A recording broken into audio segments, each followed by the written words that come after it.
Grand master robo super commando ध्रुव।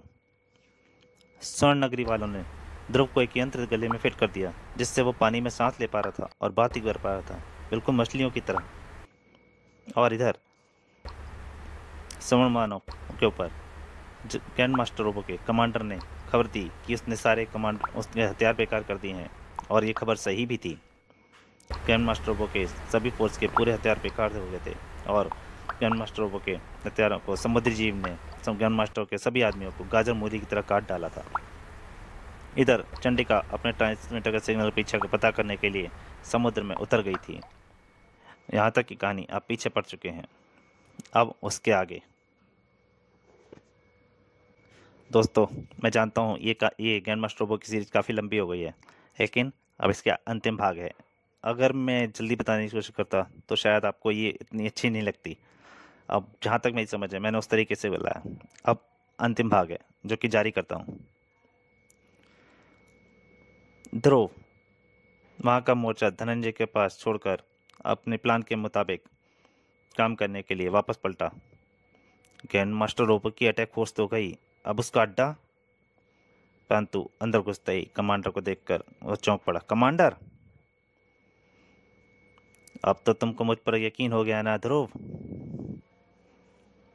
हाँ, पर तुम यह सब क्यों कर रहे हो? समझाने का इस समय मेरे पास नहीं है। अब तुमको ग्रैंड मास्टर रोबो के अड्डे को जल्दी से जल्दी नष्ट करना पड़ेगा, वरना अगर ग्रैंड मास्टर सतर्क हो गया तो पूरा प्लान खटाई में पड़ जाएगा। पर उस अड्डे के बारे में मुझे कुछ भी नहीं पता, उसको मैं नष्ट कैसे करूँगा? पर तुम्हारे पास एक ऐसा आदमी है जो उस अड्डे के बारे में जानता भी है, उसे नष्ट करने की शक्ति भी रखता है। कौन है ऐसा आदमी? वह आदमी है अग्निमुख उफ मिश्ती। और कमांडर अग्निमुख की तरफ मुड़ गया। क्यों मिश्ती? ग्रैंड मास्टर रोबो ने तुमको मार डालने में कोई कसर नहीं उठा रखी थी। तुम तो अच्छे भले आदमी थे मिश्ती, पर रोबो ने तुमको आग उगलने वाला राक्षस बना दिया।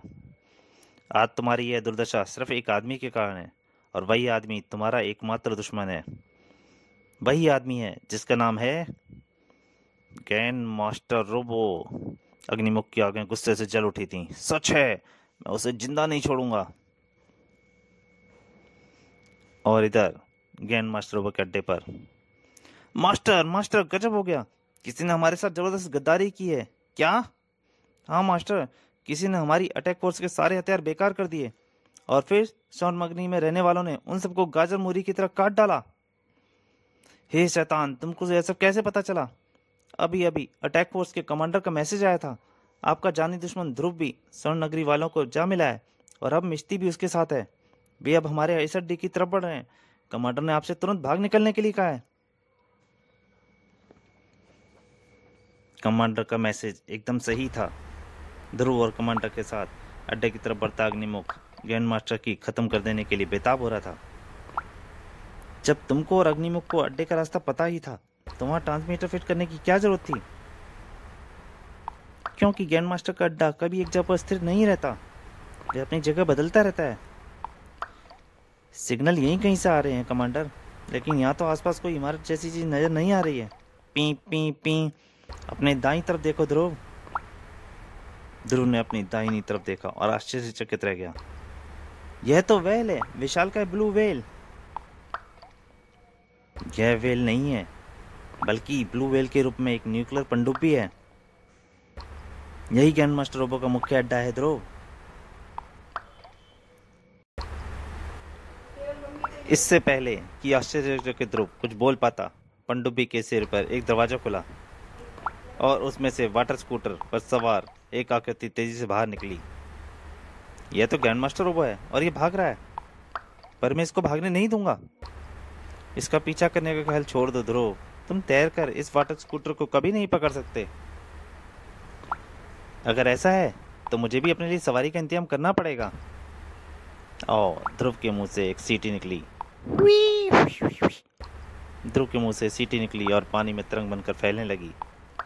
ध्रुव का दोस्त ज्यादा दूर नहीं था। कुछ ही पलों में ध्रुव ने अपनी तरफ तेजी से आती एक आकृति दिखने लगी। डॉल्फिन! और ध्रुव उस पर सवार हो गया। चलो डॉल्फिन! उसने अग्निमुख को आवाज आई। आओ अग्निमुख! लेकिन अग्निमुख का ध्यान न्यूक्लियर पनडुब्बी के रिएक्टर ने खींच लिया था।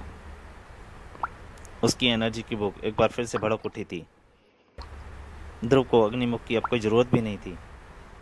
यह स्कूटर तो सच में बहुत तेज चल रहा है। डॉल्फिन इसका पीछा नहीं कर सकती और मैं रोबो को पकड़ नहीं सकता।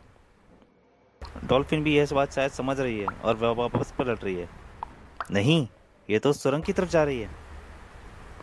यह जरूर कोई छोटा रास्ता है, शॉर्टकट। ध्रुव का ख्याल सही था। सुरंग से बाहर निकलते ही उसका सामना अपनी तरफ आते रोबो से हो गया और रोबो का सामने खतरा देखकर स्कूटर को रोक मोड़ने की कोशिश की, लेकिन डॉल्फिन तक उस तक पहुंच चुकी थी। उसकी एक भीषण धक्के से स्कूटर दूर जा गिरा। ध्रुव ने डॉल्फिन को धन्यवाद किया। बस दोस्त, अब यहाँ से मैं इसको संभाल लूँगा। अब दो जानी दुश्मन आमने सामने थे और दोनों ही जानते थे जिंदा रहने का सिर्फ एक ही सूरत है, अपने दुश्मन की मौत। उधर ग्रैंड मास्टर सोच रहा था, आश्चर्य है, ये पानी में सांस कैसे ले रहा है। इधर ध्रुव, मुझे बहुत सतर्क रहना पड़ेगा। इसकी मशीनी शक्ति का मुकाबला मैं नहीं कर सकता। और वहां से थोड़ी दूरी पर अग्निमुख पनडुब्बी के अंदर घुसने का रास्ता बना चुका था। अब उसके सामने लगा न्यूक्लियर रिएक्टर उसका खुला आमंत्रण दे रहा था और उसको रोकने वाला भी वहां पे कोई नहीं था। महीनों के भूखे की तरह अग्निमुख के दोनों हाथ रिएक्टर के ऊपर कस गए और रिएक्टर से निकली प्रचंड एनर्जी उसके शरीर में तेजी से समाने लगी। दूसरी तरफ ग्रैंड मास्टर रोबो ध्रुव को खत्म करने के लिए पागल हो रहा था। और तेरी वजह से मेरा गैंग तबाह हुआ है ध्रुव, मैं तुझे जिंदा नहीं छोड़ूंगा। तुमको तुम्हारी दुनिया पर राज करने की हवस ने तबाह किया है रोबो। तुमको उन लाखों लोगों की आह ने तबाह किया है जिनकी लाशों पर तुमने अपना साम्राज्य बनाया था। ध्रुव का एक गुस्सा ग्रैंड मास्टर रोबो के ऊपर पड़ा। तुम्हारा वह साम्राज्य खत्म हो गया है रोबो, अब उसके साथ साथ तुम्हारे भी खत्म होने की बारी है। ग्रैंड मास्टर रोबो का एक गुस्सा ध्रुव के पेट पर पड़ा। मेरी नहीं छोकरे, तुम्हारी खत्म होने की बारी है। आज मेरे हाथों से बनी लाखों लाखों लाशों में से एक लाश और जुड़ जाएगी। रोबो के शरीर में मौजूद मशीनी शक्ति के सामने ध्रुव अपने आप को बेबस महसूस कर रहा था। आह, मुझसे सांस नहीं ली जा रही है। ध्रुव का दम घुट रहा था और उसके चेहरे पर मौत का नीलापन उभर रहा था, लेकिन उसका दिमाग अभी भी ग्रैंड मास्टर रोबो की उस कमजोरी पर था जिससे उसका शरीर आजाद था। ध्रुव के एक झटके से रोबो का मास्क उसके चेहरे से अलग हो गया। खेल पलट चुका था। रोबो ने घबराकर भागने की कोशिश की, लेकिन ध्रुव की पकड़ ऑक्टोपस के शिकंजे जैसी मजबूत थी। अब इसकी बेहोश होने में ज़्यादा समय नहीं है। एक बार यह बेहोश हो जाए फिर मैं। ध्रुव अभी इतना ही बोल पाया था, तभी पीछे से उसके सर पर धोखे से जबरदस्त वार हुआ और ध्रुव का दिमाग अंधकार में डूबता चला गया। लेकिन अब तक सिग्नलों का पीछा करती हुई चंडिका वहां पहुंच चुकी थी और उसने वह सब नज़ारा देख लिया था। ओह, ये क्या! चीते की तरह झपट्टा मारकर चंडिका ने ध्रुव पर हमला करने वाले को अपनी गिरफ्त में ले लिया। ग्रैंड मास्टर भागो, इसको संभालने का काम मुझ पर छोड़ दो, भागो। ग्रैंड मास्टर वो कुछ पल तक आश्चर्य से देखता रहा और फिर अपने चेहरे पर मास्क फिट करके पानी की घनी परतों के बीच ओझल हो गया। हमको आपस में लड़ने की अब कोई ज़रूरत नहीं है चंडिका, मैं तुम्हारे साथ चलने के लिए तैयार हूँ। ये आवाज़, यानी तुम? हाँ, तुम ठीक समझी। अब हमें ध्रुव को संभालना चाहिए। मेरी छठी अंधेरी कर रही है, अब यहाँ पर रुकना ठीक नहीं है। और कुछ ही पलों बाद दो मजबूत धान ध्रुव को तेजी से खतरे की बल लेकर बढ़ रही थी और द कमांडर की छठी इंद्री सही कह रही थी। अग्निमुख किसी लालची की तरह एनर्जी को अपने अंदर सोखता जा रहा था, लेकिन अब उसके पूरे शरीर की नसें फट पड़ने को बेताब हो रही थीं। उसका शरीर फूल कर एक अजीब सी चमक के से चमकने लगा था। उसके शरीर के अंदर से एक जबरदस्त जोर मार रहा था, लेकिन उसके हाथ रिएक्टर पर कसते ही जा रहे थे। इस लालच को जो अंजाम होना था वही हुआ। अग्निमुख का शरीर किसी ज्यादा हवा भरे गुब्बारे की तरह फटकर छोटे छोटे कणों में बिखर गया। भड़ूम! और साथ ही साथ रोबो का गुप्त अड्डा भी धमाके के साथ उड़ गया। धमाके ने आसपास के पूरे समुद्र को मत कर रख दिया था, लेकिन अब सभी पूरी तरह सुरक्षित थे। माय गॉड, लगता है कि अग्निमुख ने पनडुब्बी को नष्ट कर दिया है। उम्मीद है कि उसके साथ साथ वह खुद भी खत्म हो गया होगा। अब इस मास्क पहनने की जरूरत नहीं है। उस कमांडर के मास्क उतारते ही सबका एक साथ मुंह से निकला, नताशा, नताशा तुम यहाँ, तुम लोग इसको जानते हो? इसने कुछ देर पहले राजामुख एटॉमिक पावर में मेरी जान बचाई थी। और रोबो का प्लान ही तुमने मुझे बताया, पर क्यों? मैं ग्रैंड मास्टर रोबो के गैंग में शामिल जरूर थी और राजापुरा एटॉमिक पावर प्लांट में बम बनाने की सारी योजना मैंने ही रोबो तक पहुंचाई थी। लेकिन चंडिका ने पावर प्लांट में मेरी जान बचाकर मेरे सोचने की दिशा ही बदल दी। अगर ये अपनी जान पर खेल कर मुझे न बचाती तो मेरे यह घिनौना जीवन यहीं पर ख़त्म हो गया होता। मैंने वहीं पर अपने इस नए जीवन की अपराध के विरुद्ध लड़ने के लिए समर्पित कर देने का निश्चय किया और मैंने वही किया। लेकिन अगर तुम मुझे स्वर्ण नगरी में न मिलते ध्रुव तो? स्वर्ण नगरी? तुम लोग किनारे पर चलो। ध्रुव को कुछ याद आया और ध्रुव ने तुरंत समुद्र में छलांग लगा दी। मैं तुम लोगों को वहीं पर मिलता हूँ। अरे पर ऑक्सीजन मास्क तो लेते आओ, करीम चिल्लाया। रहने दो करीम, तुम्हारे कैप्टन को अब ऑक्सीजन मास्क की जरूरत नहीं है। पर क्यों, ये मुझे भी नहीं मालूम। और स्वर्ण नगरी में तुम्हारी हमारी नगरी को तबाह होने से बचाकर हमारे पर बड़ा उपकार किया है ध्रुव। इसके लिए हम तुम्हारे हमेशा ऋणी रहेंगे।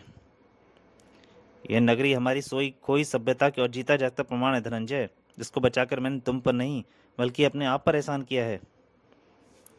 कुछ भी कहो, परंतु तुम सत्यवासियों ने बारे में हमारी विचारधारा को बदल दिया है। अब एक दिन हम समुद्रवासी धरतीवासियों से मिलने जरूर आएंगे, ये हमारा वादा है।